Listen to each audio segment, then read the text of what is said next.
pesquisa, esta é a parte, é o filé da pesquisa. O filé da pesquisa é esse. De acordo com a pesquisa, o sistema judiciário brasileiro foi apontado como principal responsável pelo crescimento das organizações criminosas como PCC e Comando Vermelho. E isso é citado por 39,5% dos entrevistados. Depois aparece em governo federal, com 36,3%, desigualdade social e falta de oportunidades, com 23,2%, governos estaduais com 22%, sistema prisional 11,6% e prefeituras municipais com 11,6%. A opção todos igualmente teve 20,5% das citações. Mas veja que a crise de imagem do judiciário, e quando a gente fala judiciário, leia-se STF. A crise de imagem, a rejeição do judiciário brasileiro é igual tanto a de Lula quanto a de Flávio Bolsonaro. Só que nem Lula nem Flávio Bolsonaro são tão apontados como responsáveis pelo crime organizado como é o judiciário.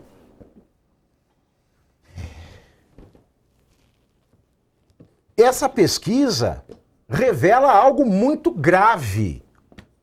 Se mais da metade da população já entendia que o judiciário é o principal obstáculo para a democracia, mostrar que a maioria dos entrevistados, a maioria é esmagadora, não chega a ser 50% da população, mas é a maior fatia, acredita que o judiciário é responsável pelo aumento do PCC e do CV, é muito sério.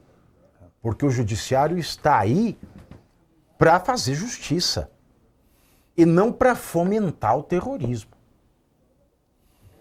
E hoje, uma pesquisa Poder Data mostrou que o trabalho dos ministros do STF é considerado ruim ou péssimo para 46% dos eleitores.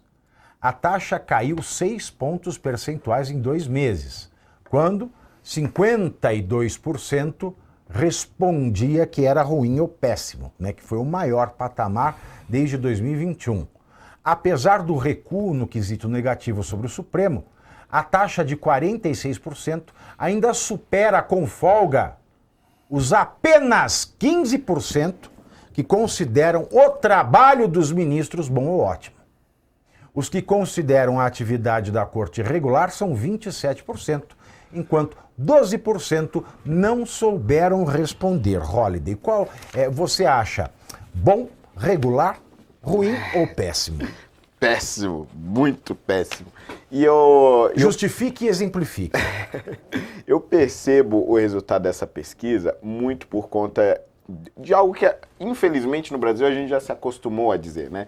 Que é, a polícia prende e a justiça solta. Isso virou quase que um ditado entre os brasileiros. Há, no senso comum, e com base, claro, nos dados da realidade, a impressão de que o sistema judiciário é conivente com o crime, abranda as punições a esses criminosos e, portanto, permite com que essas organizações continuem a todo vapor. 2 exemplos que eu acho que são muito enfáticos, porque são os mais absurdos, né, e que fixou muito na mente dos brasileiros, acho que foi, primeiro, a soltura do André do Rap. E aí é importante também a gente se lembrar do histórico dos ministros do Supremo, ou dos ex-ministros do Supremo, que muitas vezes podem até defender uma outra pauta que estejam alinhadas naquele exato momento, mas que tem um histórico de desastre absoluto. Um desses ministros é o ex-ministro Marco Aurélio, que no ano de 2020, se não me falha a memória, deu um habeas corpus soltando o André do Rap, um sujeito amplamente conhecido no Brasil e na América Latina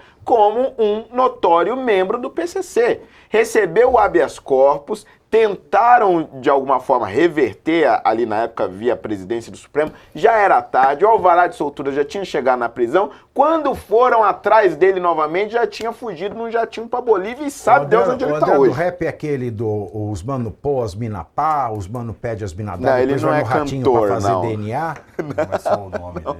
Ele só tem o nome do rap, ó, mas essa questão é uma questão intrincada, Holliday. Que veja bem, em 2019... o legislador brasileiro, quem é o legislador? São as deputinhas e os senadores. As deputinhas e os senadores. Em 2019, as deputinhas e os senadores, eles fizeram uma série de mudanças no direito penal brasileiro. Uma delas foi no Código Penal que criou os crimes de golpe de Estado e atentado contra o Estado Democrático de Direito. Mas antes disso, em 2018, os mesmos legisladores, as mesmas deputinhas e os mesmos senadores, fizeram uma mini-reforma no Código de Processo Penal, o CPP. O que eles inseriram no CPP em 2018? Eles inseriram o seguinte, que a prisão preventiva, ela tem um prazo de 90 dias, 3 meses, portanto. Antes, a prisão preventiva era assim, o juiz deu, fica até ele tirar. Mas como uma resposta à Lava Jato, porque a deputinha e o senador só fazem coisa pensando neles próprios. Então, como medinho da Lava Jato, eles desfiguraram aquele projeto de lei que o Moro fez e aí enfiaram no Código de Processo Penal que a prisão preventiva ela tem 90 dias de duração, 3 meses. Aí o que tem que acontecer em 90 dias? Em 90 dias, o juiz que deu a prisão preventiva ele tem que reanalisar os fundamentos da preventiva e dizer se permanecem os fundamentos da preventiva. Se ainda existe o risco de liberdade e se continua o preso preventivo como provável autor do crime pelo qual ele é investigado. Se o juiz não fizer isso nos 90 dias... ele tem que ser posto para fora, porque a prisão se torna ilegal. E quando o ministro Marco Aurélio Mello tomou essa decisão, ele tomou com base nessa alteração que o legislador fez. Ele aplicou a lei que as nossas deputinhas e os nossos senadores fizeram.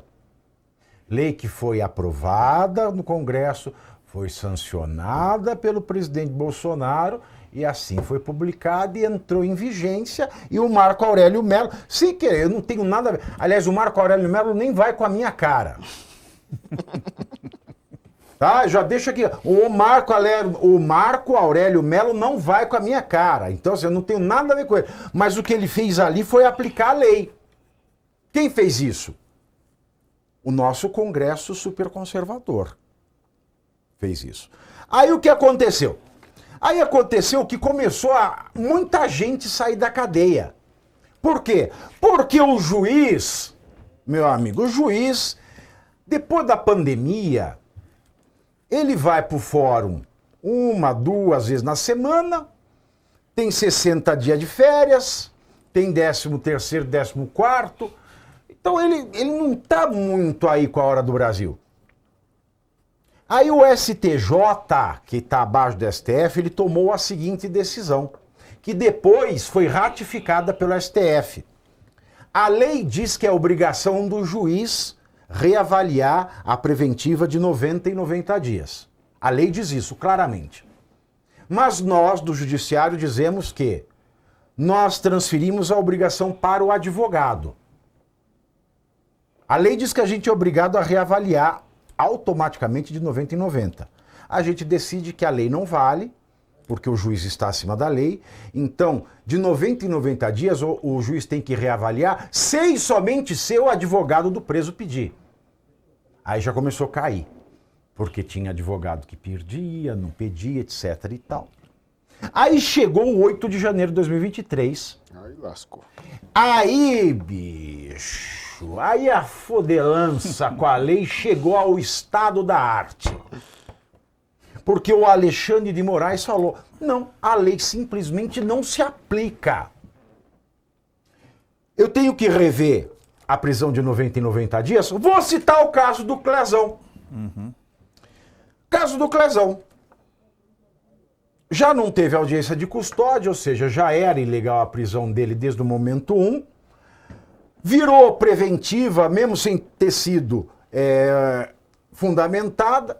Deu 90 dias, o advogado pediu, como estipulou a jurisprudência do STJ, confirmada pelo STF. 90 dias pediu, o Alexandre de Moraes cagou. Deu 180 dias, a defesa pediu, o Alexandre de Moraes cagou. Deu 270 dias, pediu de novo, o Alexandre de Moraes se ele me fregar. Deu 360 dias? Não.